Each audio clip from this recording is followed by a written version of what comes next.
I know, I cut it off before Batman showed up. Can you believe it? Can you believe it?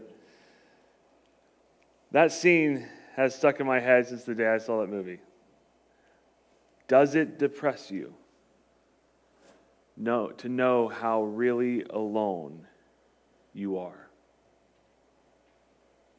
If you know anything about the Batman world, read the comics or anything like that, you know that Commissioner Gordon is a police officer. He is working in Gotham City, and from the day he showed up there, he has been all alone. And it's not just that this city is run by the mob and the streets are covered by guys who beat people up and do all those sort of things. That is his job as a police officer. He has to do that. It's a hard city to work in. The whole thing's bad. And then he gets done with that, and he leaves the streets, and he gets into the police department, and he's looking around the police department, and he's looking around, looking at these people going, I can't trust these people either. I can't trust them either.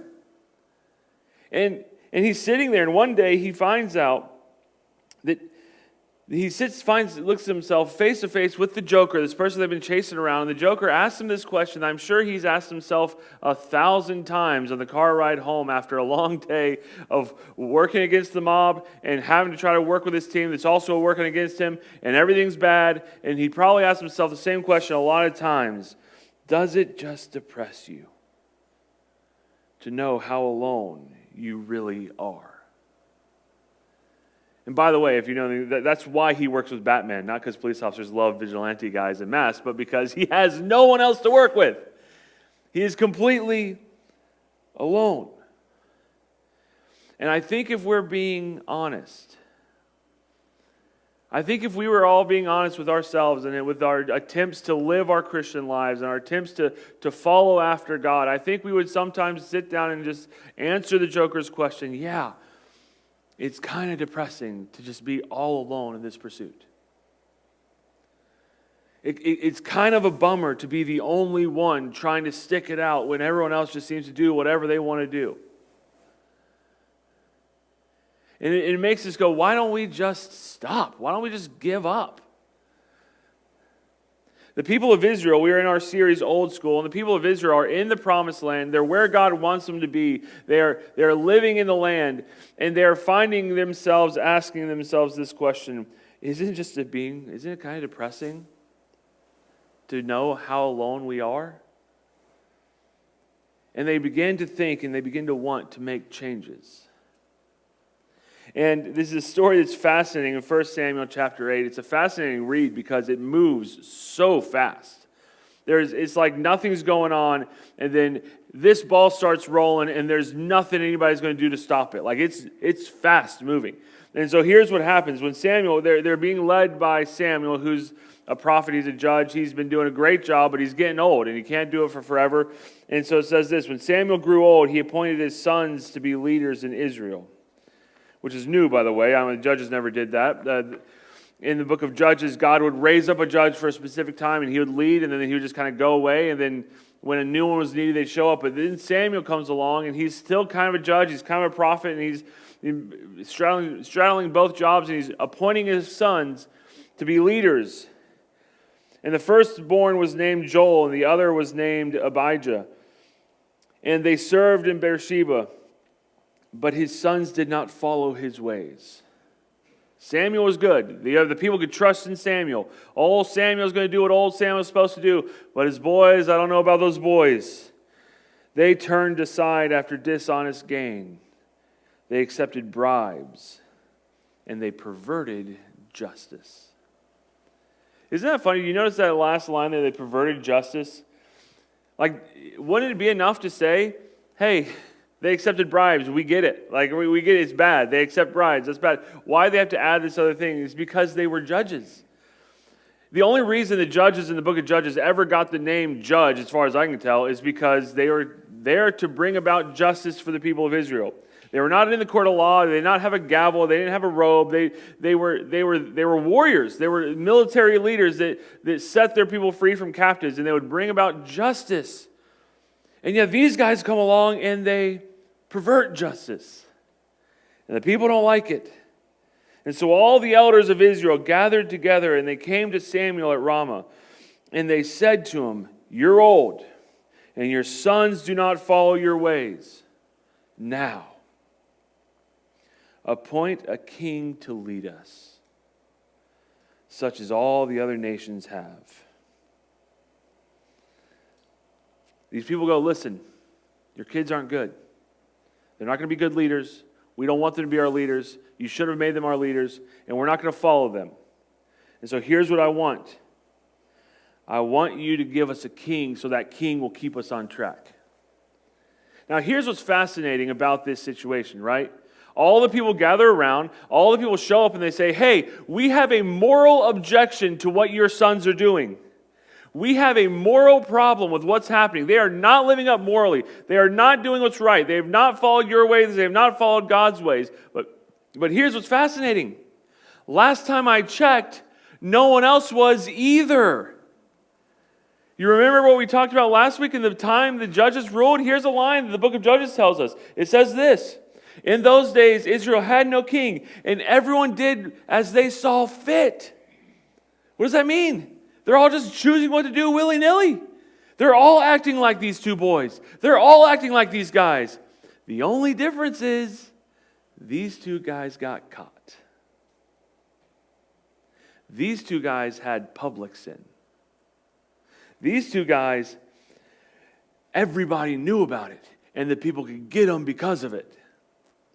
And so the rest of the people are going to sit around with this handshake deal that says, hey, I won't call you out on your stuff if you don't call me out on my stuff, because after all, my wife's looking, so that'd be kind of embarrassing. And we're all going to sit here and we're going to pretend that we're living morally upright lives, and our only issue with this situation is that they're not being moral enough. They're not being honorable enough, when in reality, nobody is.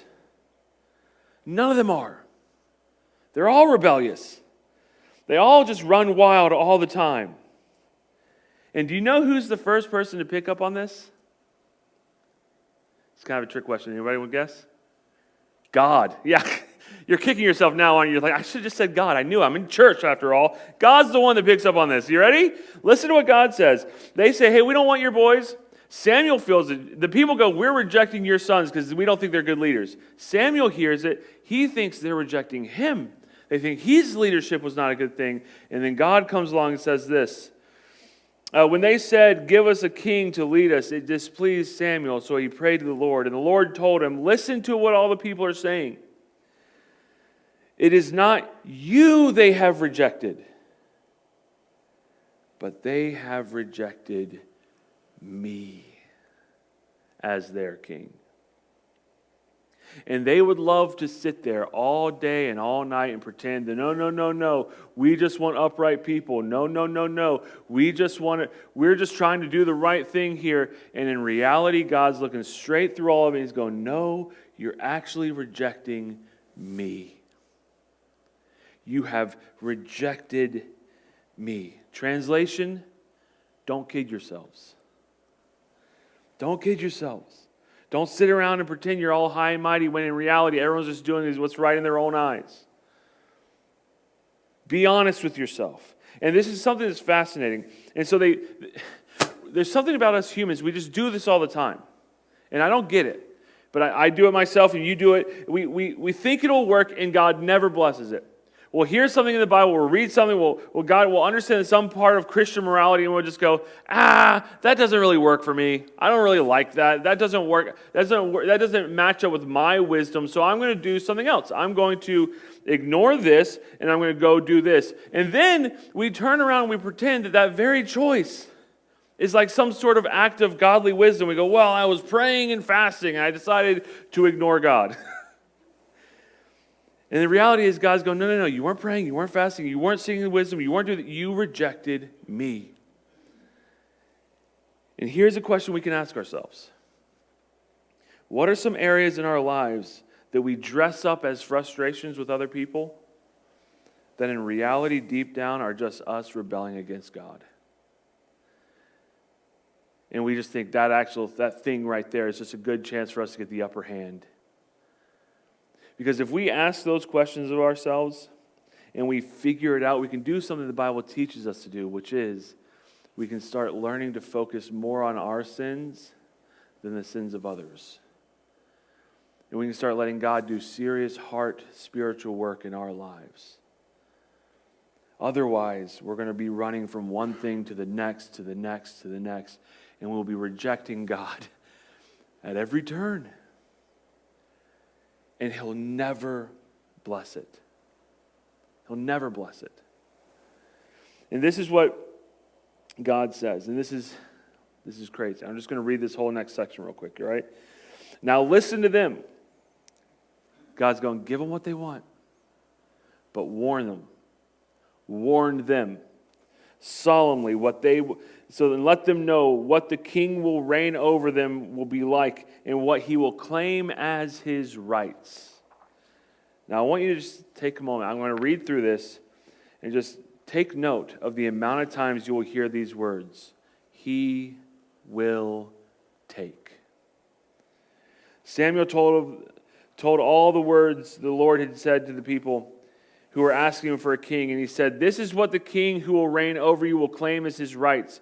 He will take your sons and make them serve with his chariots and horses, and they will run in front of his chariots. And some he will assign to be commanders over thousands, and some over 50s. And others will plow the ground and reap his harvest, and still others will make weapons of war and equipment for his chariots. He will take your daughters to be perfumers and cooks and bakers. He will take your best fields and the vineyards and olive groves and give them to his attendants. He will take a tenth of your grain and of your vintage and give it to his officials and attendants. Your male and female servants and the best of all your cattle and donkeys he will take for his own use. And he will take a tenth of your flocks, and yourselves will become his slaves. And when that day comes, it's one of the most brutal lines. You ready? You will cry out for relief from the king that you have chosen. But the Lord will not answer you in that day. This is a scene where the Bible shows us what happens when people choose to reject God. And it gives you an idea of what's coming down the road. And one day that thing that you're choosing over God, you will be begging for relief from that thing. You will be going, God, I wish I just never did. And all in all, what you can expect with your shiny new king is that he will take. You think you're going to go after this new thing because it'll give you something. But here's an idea I want you to wrap your head around. It doesn't matter what. It doesn't matter what the thing is. Anytime you reject God in favor of some other thing, that thing will take more than it gives. It'll do it every time. And here's what's fascinating. They're in the promised land.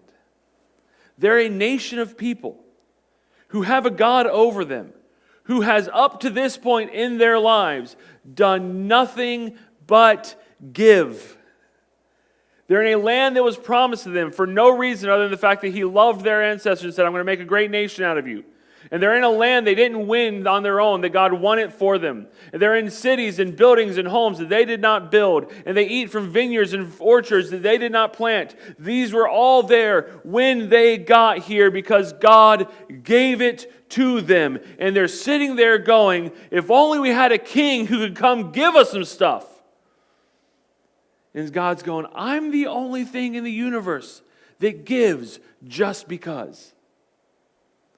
And you're not rejecting Samuel. You're not rejecting his kids. You're rejecting me. And Samuel tells them all this stuff. But the people refuse to listen. And this is where the ball just starts rolling fast. And Samuel just gets rolled, he just gets steamrolled here, ready? And they refuse to listen. No, they said, we want a king over us, and then we will be like all the other nations, and the king will lead us and go out to fight our battles.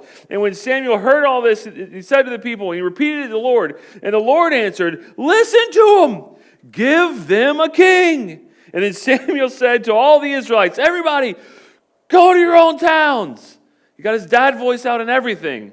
All right, I watched my Megan work the last 2 days, so I've been using that dad voice a lot. Everybody just go to your room. Everybody just stop. Just give me a minute. He sends his kids, the people of Israel, back to their rooms. He says, God, I'm not happy with you either. You just leave. Just give me a moment here, okay? And over here, you got people go, give us a king. He's going, just calm down. You don't know what you're asking. God's coming over his shoulder and going, Samuel, give them a king. Give them what they want. And that's the story. Samuel's going to have to end his life by appointing and having to deal with a king for the rest of his life. He's going to leave here, and he's going to go, and he's going to make a guy king. He's not going to do great. And then one day is going to come when the nation of Israel is going to split into two kingdoms. Israel in the north, they're bad. And Samaria becomes their capital, and Judah in the south, and they're bad, but they're kind of good. And they're both going to get 20 kings each. And the Bible's going to go down the list of all 40 kings and say, this king was good or this king was bad. You know the kingdom of Israel, the northern kingdom, not a single king was ever good. 0 for 20. And the southern kingdom, the kingdom of Judah, 8 kings were good, 12 were bad. That's your odds with a king. 8 out of 40. And they walk into all this. And how does this happen? How did this take place? Where did they get themselves in this spot? They got there because of that great temptation that just sits there all the time. It never really goes away. It just sits there in the back of our minds, yapping at us all the time. Did you hear what got smuggled in at the end of that story? It wasn't really an issue. It wasn't really one of the things we were putting on the board. At the beginning of the story, it kind of got said in kind of an offhand comment. Well, a lot of nations do this, so it kind of makes sense. But at the end, it was not an offhand comment. At the end, it was not like, oh, I just accidentally said no. They were emphatic at the end. What'd they say? What was the thing? The hidden motivation that was never even really brought up at the beginning. We want a king over us. Then we will be like all the other nations. I can think of very few things that are as detrimental and hurtful to our spiritual lives than this desire to be like everybody else. Now, I can think of sins that sound worse. I can think of sins that everybody in the room is praying I don't preach on next week. I can think of sins that you can't just confess in a polite society and people go, oh yeah, I struggle with that too. That's okay. Like you can say, well, I just kind of struggle to be like other people. And we'll go, oh, that's sweet, good, I'm glad. But the reason it's so bad, the reason it's so hurtful to our spiritual lives is because that desire can take you anywhere it wants. And you can look up one day and have chased these things that you've rejected God so that you can have them. And you can look up and for 5 years, 10 years, 20 years, and look up and go, wow, all it has done has taken from me. That's all it's done. And I need freedom. I need relief from this thing because it's brutal now. How do you get there? That great temptation. I just want to be like everybody else. It's kind of depressing to be all alone. The only one standing out. The only one choosing God's path when no one else is.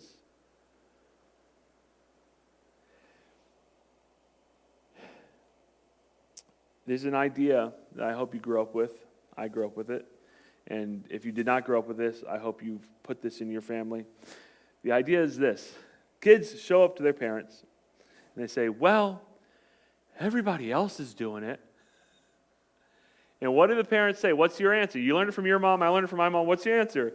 I don't care what everybody else is doing. We are Huxfords, and Huxfords don't do that. And you know, there's actually some wisdom and some value in teaching your kids that, you know what? You're allowed to just not do something just because. We're allowed to choose something else to aim for. We're allowed to be different than the other people around us. We're allowed to just choose just because. Just because we're Huxfords, we're allowed to choose to go down a different path. Well, God looks at us and goes, I don't care what all the other nations are doing. I don't care what all the other people are doing. You're not all the other people. You are the family of God. And the family of God does things differently than the rest of the world. Just because. The Apostle Peter said this, once you were not a people, but now you are the people of God. Once you had not received mercy, but now you have received mercy. That means you and I are part of the family of God now. That means when we choose to follow God, it's not depressing that we're all alone because we're not all alone. We have a church of believers. They're largely like-minded with us, and we are all pursuing Jesus Christ like everyone else is, and we're all trying to get our families to grow up in the nurture and the admonition of the Lord, and we're all trying to raise our kids. We're all trying to pursue God and pursue Christ and send His message out into the world. You're not all alone. At one point, you were all alone. You were not a people, but now you are the people of God. You've received His mercy. And now you receive the mercy, you receive the grace, which allows anyone to be part of this family. But now that you're part of the family, it comes with a high calling on your life. A high calling. And it doesn't matter what everybody else is doing. It doesn't matter what your true motivations are. We are called to pursue God and reject the things that draw us away from Him, and not the other way around. We are not called to pursue the world and reject God. Jesus said this in the Sermon on the Mount. He says, if your right eye causes you to stumble, gouge it out and throw it away. And if your right hand causes you to stumble, cut it off and throw it away. Now here's the question. What is God teaching there? What's the teaching Jesus is trying to get across to us in that situation? That Christians should just be a bunch of maimed people and don't have any hands? Because I got to tell you, I know me, all right? I'm not just worried about my right eye. My second eye would be pretty dangerous. It's like I'd be losing two eyes quick. You know what I mean? I'd be in the middle of gouging out my right eye, and then my left eye would be doing something. Like, oh, well, there it did. Shoot, it already did it. Okay, well, let's take the second one now. And I'm like, that's not what He's teaching. What He's teaching is, if you're going to follow me, you got to be willing to do some drastic things. There are some things that are just going to be in your life. And all they'll do, at best, what they'll do is offer you neutral things for your life. And at worst, they'll draw you away from the God who's given you everything. And in order to stand out from the crowd, and in order to pursue God, we got to be willing to do some drastic things. And go, you know what? I don't care if I'm all alone. I don't care if I'm the only one. I'll stand out. I'll be the only one there, looking like a dummy all by himself. If that means I get to have Jesus Christ. I heard a heartbreaking story from a pastor friend of mine. And his youth pastor was dealing with his family who was trying to kind of control every little detail of the youth group because their daughter would only show up at youth group if there's a very specific way. Like she had to always be with her friends and she's not in the same group in the whole, whatever.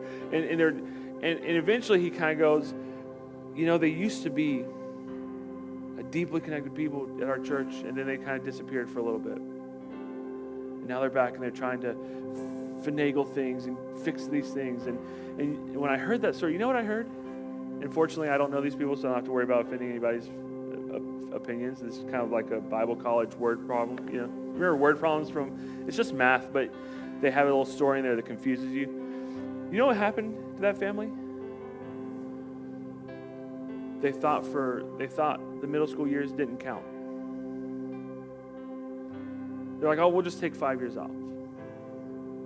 We'll just 5 years, we'll be like everybody else. Just 5 years. We'll sleep in if I want to sleep in. It won't be a big deal. If we want to go to the boat, we'll go get a boat. And if we want to go to the beach, we'll just go to the beach. And for 5 years, they just live like everybody else. Sunday's another day off for me. I'm going to go to brunch. I'm going to do this. And then in just 5 years, and I cannot believe I'm at the age of my life where I now think 5 years is just a snap of time, but it is. It's just a flash in the pan. And they look up and they have this child who's a junior in high school, and they're going, well, her faith can't last through college, and this is not going to work.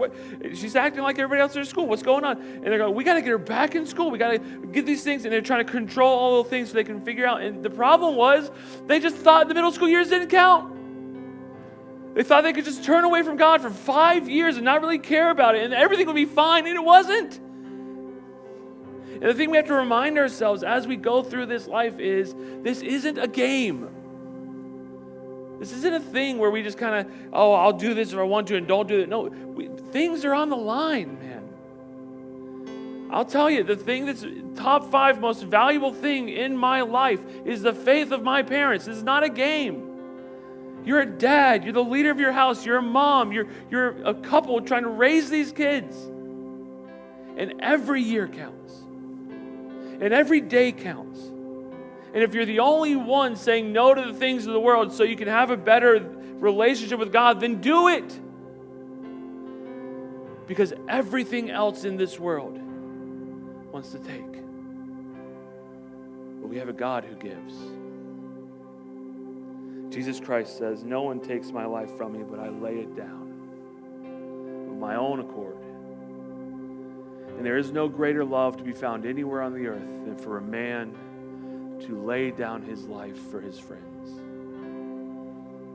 Not only is this not a game, not only will we regret it when we reject God, but we have a wide open door to the love of Jesus Christ. And if you don't have that, if you don't have the King Jesus who gives and gives and gives, then maybe today's the day that you find your spot in his story. That you get that introduction to Jesus Christ and do business with him right now. Because real things are on the line.